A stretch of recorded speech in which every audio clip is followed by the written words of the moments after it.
안녕하십니까. 3월 22일 오후 김경국TV 시작하겠습니다. 21일 광화문에서 열린 BTS 컴백쇼 공연 때문에 온 나라까지는 아닌지 몰라도 온 서울이 홍역을 치렀습니다.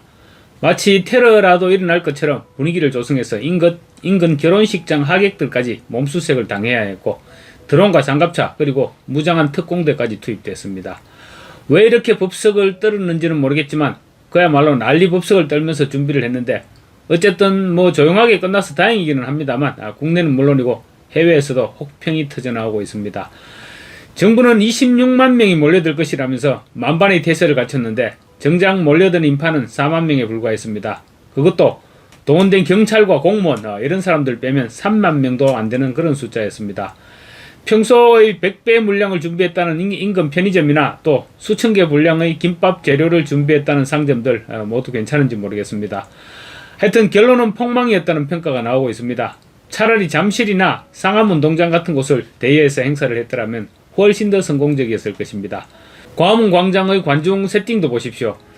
누구는 이런 세팅을 군사 프레이드가 열리는 김일성 광장을 옮겨놓은 것처럼 기괴했다라고 표현하기도 했습니다만, 아닌 게 아니라 우리가 흔히 공연장에서 볼 수 없는 세팅인 것만은 분명해 보입니다. 의용 언론들은 BTS 방탄소년단의 광화문 공연이 대성공적이었고 공연 효과가 2,600억이었다 이렇게 떠들고도 있습니다. 고작 4만 명, 차 떼고 퍼 떼고 나면 3만 명에도 못 미치는 인파의 효과가 2,600억 원이면 매주 수십만 명이 모이는 광화문 보수 우파 집회는 그야말로 수조 원의 경제 효과가 있는 게 아니냐, 이런 비아냥도 흘러나오고 있습니다. 방탄소년단, 이제는 멤버들이 모두 최소 29살에서 34살까지라고 하니까 20대 후반에서 30대 초중반입니다. 그러니까 더 이상 소년단이라고 불리는 것도 어울리지 않습니다만, 어쨌거나 이번 BTS 광화문 컴백쇼는 망한 것 같다, 이런 평가가 곳곳에서 터져나오고 있습니다. 광화문을 통째로 전세를 내고 무려 33시간 동안이나 모든 교통을 통제한 결과가 겨우 3만 명이었다면 이걸 성공했다고 볼 수는 없을 것입니다. 이미 지난 수요일부터 거리 통제를 준비했고, 그래서 토요일 광화문은 그야말로 인산인해가 될 것으로 생각했습니다. 그런데 이 썰렁한 분위기는 무엇입니까? 전 세계가 기다려온 역대급 컴백, 서울 도심 곳곳이 축제의 장이 될 것이라고 호들갑을 떨면서 곳곳에 경찰 병력을 투입하고 특공대는 물론이고 소방차까지 100대나 투입한 결과가 겨우 이 모양이었습니다. BTS 공연에 투입된 공적 인력이 경찰 인력 7,000명, 소방 인력 3,400여 명, 안전관리 인력 8,200여 명, 도합 18,600명을 투입했다고 합니다. 거기에다 서울시 공무원도 차출 인력이 있었다고 하니까, 그렇다면 4만 명이 모였다면 실제 공연 관람 인원은 3만 명에도 훨씬 미치지 못한다는 계산이 나옵니다. 여담으로 경찰 추산 2만 명이 이 정도입니다. 주말 보수단체의 집회 모습입니다. 이 정도 집회를 매주 접하던 국민들에게 BTS 집회는 초라하기 짝이 없었습니다. 관치 공연이었다는 지적에서도 자유로울 수 없습니다. 마치 모든 준비를 정부와 서울시가 하는 것처럼 홍보를 했습니다. 아까도 말씀드렸지만 경찰과 소방 인력만 해도 1만여 명이 투입됐고, 안전관리 요원과 100여 대의 소방차 등을 감안하면 관치 공연이었다는 지적을 피하기 어렵게 되는 것입니다. 공연 내용 역시 만족스럽지 못합니다. 보통 이 정도의 공연이라면 2시간 공연하고 앵콜을 포함해서 2시간 반, 3시간 정도는 해야 하는데 서울시 요청으로 1시간 만에 정리가 되어버렸다고 합니다. 이 정도면 공연이라기보다는 쇼케이스라는 표현이 더 맞다, 이런 지적도 터져나오고 있습니다. 멤버들 몸이 풀리기도 전에 공연이 끝나버렸으니까 보는 입장에서도 짜증이 났겠지만 멤버들 역시 흥이 나지 않았을 것입니다. 예열할 시간도 없이 공연이 끝났으니까 멀리까지 찾아온 해외 팬들에게는 또 얼마나 미안하고 본인들은 또 얼마나 실망이 컸겠습니까? 그래서 이번 BTS의 광화문 컴백쇼를 놓고 정치가 문화에 개입해서 발생한 최악의 관치쇼였다, 이런 비판이 쏟아지고 있는 것입니다. 이번 컴백쇼를 기획하면서 하이버 측에서 서울시에 제안해서 이번 행사가 이루어졌다, 이렇게 알려지고 있는데 이 부분 역시 사실 여부를 확인해 볼 필요가 있지 않을까 싶습니다. 상식적으로 생각하면 기획사에서 광화문에서 모든 교통을 차단하고 공연을 하겠다는 발상을 먼저 하기가 쉽지 않기 때문입니다. 편의나 안전적인 측면에서 본다고 하더라도 잠실운동장 같은 곳에서 한다고 기획하는 게 당연하지 않을까요? 광화문은 타임스퀘어가 아니기 때문입니다. 한 네티즌이 광화문과 타임스퀘어가 다른 이유를 설명했습니다.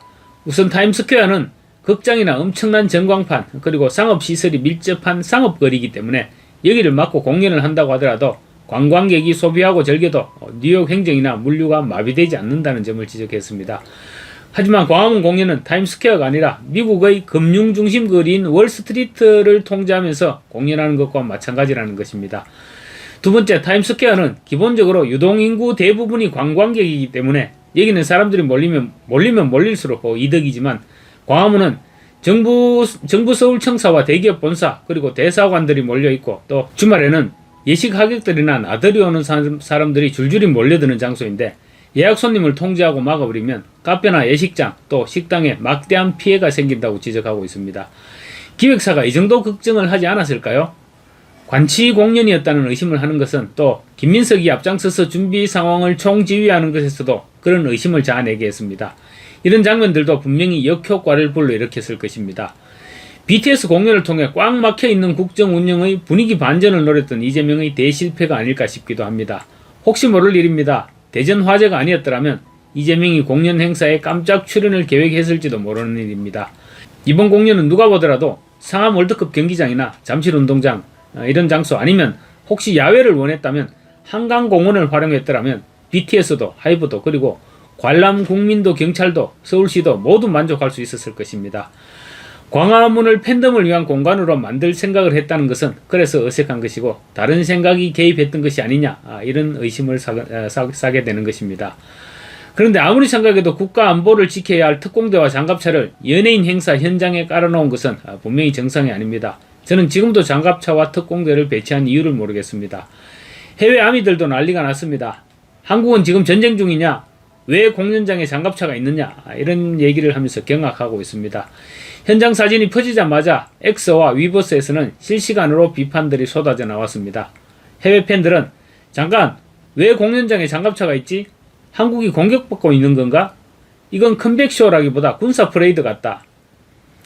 BTS를 보러 14시간 비행기를 타고 왔는데 특공대에게 3시간 동안 몸수색을 당했다.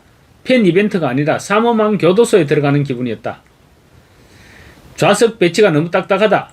평양의 김일성 광장 같다. K-팝의 자유는 어디로 갔나? 서울시가 도로를 개통해야 한다고 해서 공연이 1시간 만에 끝났다. 세계 최고의 아티스트를 도시 홍보용으로 들러리 취급했다. 이런 반응들이 쏟아져 나왔습니다. 주요 외신들도 이번 공연을 문화행사가 아닌 정치적 과잉 대응의 사례로 다루었습니다. CNN은 BTS의 광화문 복귀는 화려했지만 현장의 분위기는 사뭇 달랐다. 드론과 장갑차가 배치된 광경은 한국 정부가 이번 행사를 단순한 공연이 아닌 국가안보 수준의 과업으로 간주했음을 보여준다. 관객들은 환호했지만 도심 마비와 과도한 근무는 시민들의 불만을 자아냈다라고 혹평했습니다. BBC의 아시안 뉴스에서는 K-팝의 상징인 BTS가 서울의 심장부에서 공연했지만 정작 자유는 보이지 않았다. 수천 명의 경찰과 특공대가 투입된 이번 공연은 한국 정부의 보여주기식 행정의 극치라는 비판이 나온다. 전문가들은 정치가 대중문화의 자율성을 침해한 전형적인 사례로 보고 있다라고 꼬집었습니다. 로이터 통신은 한국 정부는 26만 명의 인파를 예상했으나 실제 참여는 그에 훨씬 못 미쳤다. 과도한 교통 통제와 장갑차 배치는 오히려 잠재적 관객들에게 위기감을 주었을 가능성이 크다. 관치 문화의 그림자가 세계적인 아티스트의 무대를 가렸다는 평가다라고 지적했습니다. 여러분, 문화는 정치의 도구가 될 때 그 빛을 잃을 수밖에 없습니다. 대한민국이 자랑하는 세계적인 아티스트 BTS를 광화문에 세워놓고 그 주변을 장갑차와 특공대로 에워싼 모습, 이것이 2026년 자유 대한민국의 모습이었어야 할까요? CNN과 BBC가 뭐라고 합니까? 문화가 아닌 정치적 과잉, 자유가 없는 K-팝 이렇게 비웃고 있지 않습니까? 해외 팬들은 장갑차를 보고 한국이 전쟁 중이냐고도 꼬집고 있습니다. 마치 이재명 정권이 국격 상승을 노리고 벌인 듯한 이 광화문 쇼가 실제로는 전 세계 대한민국을 장갑차 없이는 공연도 못하는 나라, 정치가 문화를 짓밟는 나라로 낙인 찍어버린 것은 혹시 아닐까요?